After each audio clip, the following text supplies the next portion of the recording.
Para cerrar con la mesa, estaremos llegando a la cuarta ponencia, que está a cargo del doctor José Manuel Rosales Mendoza, Heréndira Errejón Rentería y Armando Moreno Juárez, todos provenientes de la Universidad Autónoma de Coahuila, y su trabajo se titula El Puente Canal Jalisco y la ingeniería de puentes en Coahuila durante el Porfiriato.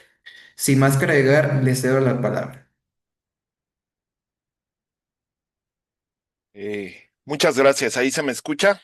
Sí. Muy bien. Bueno, voy a proceder ya con esta presentación sobre, pues, el caso del Puente Canal Jalisco. Es un trabajo que realizamos, pues, entre varios investigadores, investigadoras de la Universidad Autónoma de Coahuila.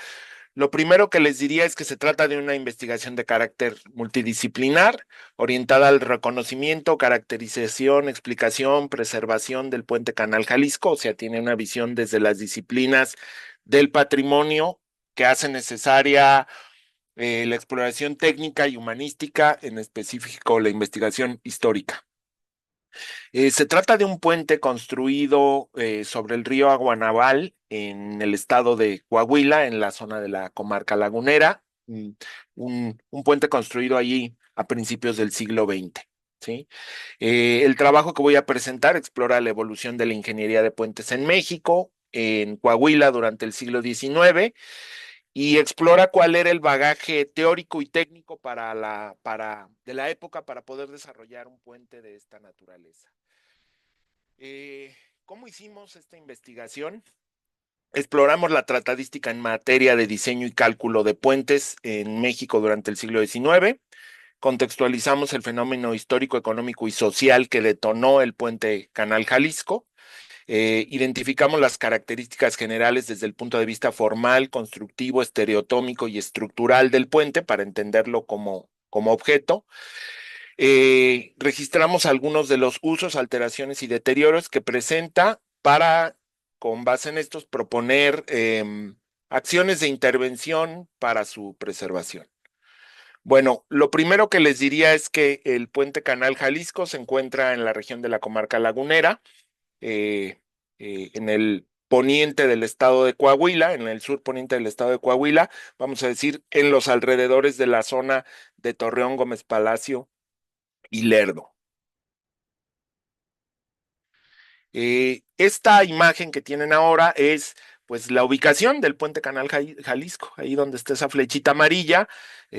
Como notarán ustedes, bueno, del lado izquierdo es el estado de Durango, del lado derecho es el estado de Coahuila, en medio está el río Aguanaval, y ahí mismo se puede ver en esta carta geográfica, se puede ver el trazado del ferrocarril y de algunas de las carreteras. Ahí también se ve marcado con un circulito azul lo que es el ejido Jalisco, que es el que le da nombre al puente Canal Jalisco. Por definición, el puente Canal Jalisco es un puente de arcos de mampostería de piedra con un canal interno. El objetivo principal era el obvio tránsito de personas de uno a otro lado del río, y la captación de agua, eh, la captación de agua proveniente del río junto con un sistema de acequias para irrigar campos agrícolas de la región. Formaba parte de un sistema productivo, de un sistema de hacienda, en un sitio emblemático en términos productivos en la comarca lagunera, que fue la Flor de Jimulco. Además de esto, el puente permitía conectar las zonas productivas, las zonas agrícolas y de elaboración de productos directamente con el ferrocarril, lo que permitía, pues, el movimiento de las mercancías. Ya sabemos que el porfiriato se marcó por una tecnificación. El lema orden y progreso es un lema bastante conocido en torno a definir el porfiriato. El orden se vio personificado por reformas en el ámbito político, militar, jurídico, y el progreso recayó en el proyecto de modernización estratégica de la nación. La construcción, ampliación y mejoramiento general del equipamiento, infraestructura y servicios adquirieron una dimensión estratégica para el régimen y así la ingeniería fue una disciplina central dentro del proyecto porfiriano, donde, donde esta formación técnica, tecnológica y científica, pues tenía relevancia política y económica. La educación en ingeniería para el diseño y construcción de puentes tiene una larga tradición en el territorio de México. O sea, hay vestigios de conocimiento teórico y técnico para la elaboración de puentes desde la época colonial. Y ya en el periodo del México independiente destaca la figura del ingeniero Francisco de Garay, que vamos a decir, eh, incorpora nuevas tecnologías de cálculo, de materiales, respecto de los puentes como parte de la formación de los ingenieros. En específico, se le reconoce al ingeniero de Garay no solo por haber construido varios puentes, sino por haber formado varias generaciones de ingenieros que luego realizaron puentes y otras obras hidráulicas. La cátedra general que impartía el ingeniero de Garay incluía conocimientos sobre mamposterías, ladrillo, madera, fierro y acero aplicados a los puentes, además de algunos elementos, pilas, bóvedas, cimientos, pilotes, como elementos estructurales para la construcción de puentes. Hay dos textos que son muy relevantes para entender qué se sabía respecto de puentes en México en la época del Porfiriato. O sea, qué textos teóricos tenían los ingenieros para trabajar sobre los puentes. Y básicamente encontramos dos muy relevantes. El Tratado sobre Caminos Comunes, Ferrocarriles y Canales, construcción de puentes ordinarios, oblicuos, de madera, de fierro y suspendidos, publicado por Pascual Almazán en 1865. Y el otro texto que nos parece muy relevante en la época es hacia finales del Porfiriato, el equilibrio en los arcos de mampostería con particularidad de los arcos de puentes. En ambos textos se desarrollan planteamientos teóricos para el cálculo de puentes. En específico, por ejemplo, se establecen conocimientos sobre resistencia de materiales involucrados con la construcción de puentes, maderas, piedras, metales, ladrillos, etcétera. Hay conocimientos sobre compresión, tensión, límites de elasticidad y resistencias transversales aplicables a los puentes. Y además hay tablas de predimensionamiento de bóvedas elípticas. Eh, mm, Vamos a decir como una especie de estrategia para poder hacer arcos de 3, 5, 7, 9, 11 centros y arcos peraltados para la aplicación en la construcción de puentes. Eh, Ambos textos formaban parte, son parte de la instrucción y de las herramientas técnicas que tenían los ingenieros de la época. La ingeniería de puentes en Coahuila, bueno, desde la etapa colonial y especialmente en el siglo XIX, en Coahuila se hicieron gran cantidad de puentes. Ahí tienen el caso de la imagen que tienen en pantalla, son dos puentes que están en Saltillo. Bueno, la cantidad de ríos y arroyos que tiene Coahuila implicó que se edificaran gran cantidad de estos puentes. Desde el punto de vista de la legislación, ¿sí? Desde mediados del siglo XIX, los propietarios de terrenos próximos a las acequias, arroyos y canales, y por lo tanto usufructuarios del agua, quedaban obligados a construir puentes de cal y canto en Coahuila. Se construyeron puentes de distinta envergadura con distintos materiales. Muchos se destruyeron al paso del tiempo por inundaciones, por uso inadecuado o porque no fueron diseñados y calculados, sino se habían hecho de manera un poco aleatoria, ¿no? Eh,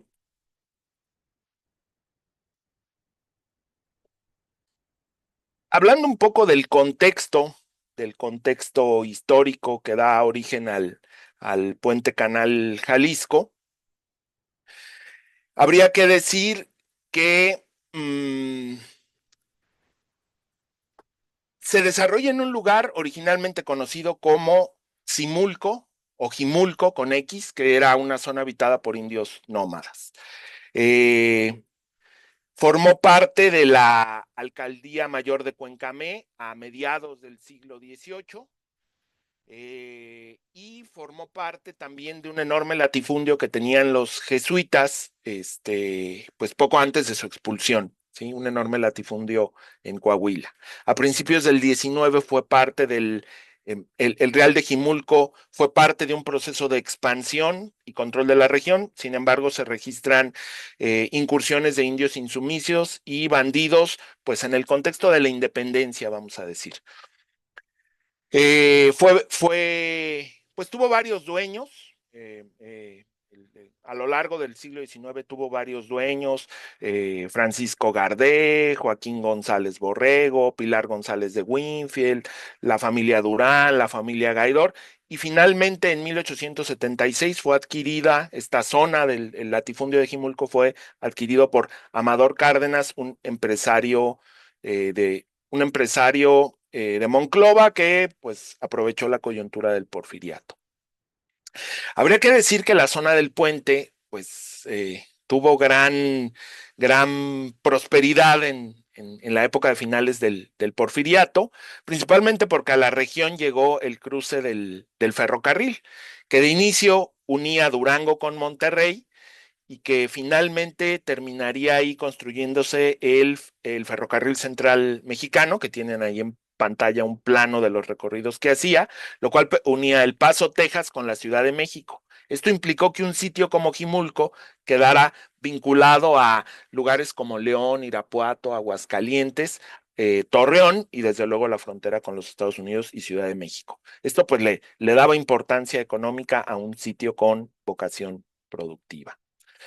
Sobre los constructores del puente Canal Jalisco se sabe muy poco. Fue edificado entre 1906 y 1907, financiado, ya les decía yo, por Amador Cárdenas. Formaba parte de este sistema de riego y los constructores fueron el ingeniero F.B. Puga y J. Gallo. Y el único dato que tenemos es la placa que tienen ahí en pantalla que aparece en el puente. Suponemos que se trata del ingeniero Fernando Beltrán y Puga, especialista en hidráulica e irrigación, inspector en la época del Ministerio de Fomento, comisionado por parte del gobierno federal porfiriano para realizar obras hidráulicas en Baja California, Jalisco y Querétaro. La morfología del puente Canal Jalisco, hicimos trabajo de campo y trabajo de archivo para obtener estos datos. Se trata está construido sobre el río Aguanaval, tiene aproximadamente 50 metros de ancho el cauce del río, 60 en su parte más ancha. Los elementos principales del puente son una plataforma transitable con pretil, un canal colector de aguas interno cubierto con bóvedas catalanas en sentido transversal, una arcada abovedada con tajamares para sentar el puente y guiar el agua. Tiene una longitud de 85 metros, 77 si se descontaran las rampas, un ancho de 5.10 y una plataforma transitable de 4 metros. Voy a dar algunos datos más ahí morfológicos. Está estructurado por 5 arcos abovedados, 3 arcos carpaneles de 3 centros dispuestos en la parte central del río con una luz de 12 metros y estribos o pilas de 4.8, incluyendo los sobrecimientos. Además cuenta con 2 arcos de medio punto colocados en ambos extremos, los arcos más chicos de 6 metros aproximadamente. Tiene 4 pilastras situadas en la esquina del arco abovedado central, el que queda en la parte más honda del río, formadas por 4 cuerpos que incorporan los tajamares semicirculares rematados con un cono truncado de forma vertical y el estribo boleado con una altura de 7.9 metros. El puente cuenta con 2 bocas dobles ubicadas en los costados norte y sur, destinadas a la captación de agua, es decir, son las bocas que permitían conducir el agua hacia el canal y dirigirla.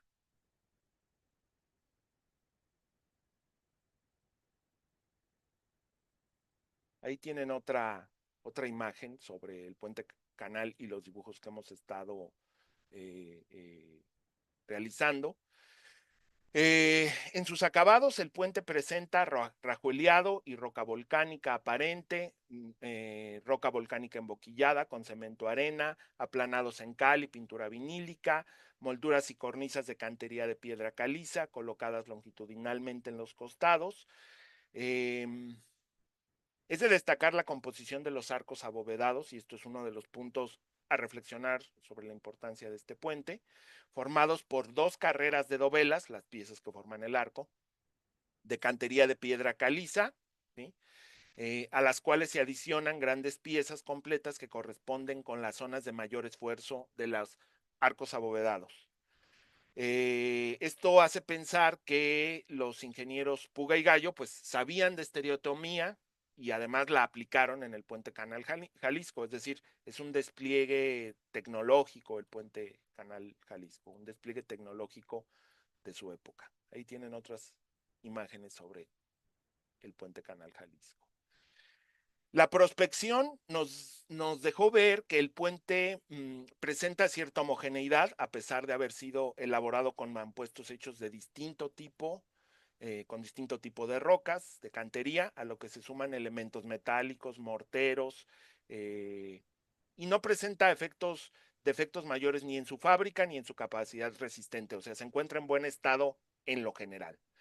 A pesar de los incrementos de cargas vivas que soporta el puente y del envejecimiento natural de los materiales y la estructura, porque es un puente que lleva más de 100 años, no presenta formación de mecanismos cinemáticos en bóvedas ni arcos, ni agotamiento estructural de los materiales portantes, o sea, todavía carga su propio peso y lo que circula encima de él. Sí existe disgregación, erosión y microfracturas en algunos elementos, además de microflora nociva en las superficies. Las dovelas, claves, claves e impostas, es decir, los elementos que hacen trabajar estructuralmente las bóvedas del puente, vamos a decir que se encuentran en buen estado, no presentan ni mayores fracturas ni desplazamientos. Las principales amenazas contra la preservación material del puente son la vibración producto de la circulación de automóviles que hoy día se encuentran, y desde luego la falta de mantenimiento, la zona decayó en términos productivos y entonces ya no tiene la misma relevancia. Y bueno, desde luego la valoración social del puente que ha ido quedando en el olvido. Para concluir, vamos a mencionar algunas recomendaciones generales que tenemos respecto de las observaciones hechas. Es decir, tratamos de hacer una investigación histórica y técnica para que sirviera o diera bases para crear criterios de intervención o de acción sobre el puente en tanto preservación del patrimonio. Deben efectuarse estudios de fluencia sobre los morteros y verificar las características isotrópicas de los elementos, es decir, hay que hacer estudios de ingeniería para saber en qué estado se encuentran. Es necesario revisar la composición y estado de conservación química que guardan los morteros, tanto de la mampostería como de los revoques, ya que el puente presenta desprendimientos parciales o totales y agrietamiento en las juntas. Es indispensable verificar la actividad de las grietas mediante testigos de cal, corroborando que no sean continuas y que no estén activas, para saber que esos agrietamientos no siguen dañando el puente. Y se sugiere limitar el paso de vehículos pesados. Urge establecer mecanismos legales que sirvan para la protección institucional del puente Canal Jalisco, porque pues hoy forma parte de la reserva del Cañón Reserva de Jimulco, es decir, de una reserva ecológica, y el puente es parte de este paisaje cultural, vamos a decirlo así.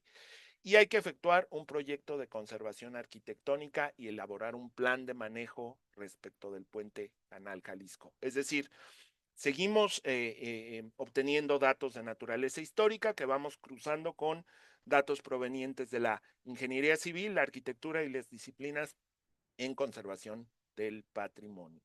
Y eso sería todo de mi parte. Muchísimas gracias.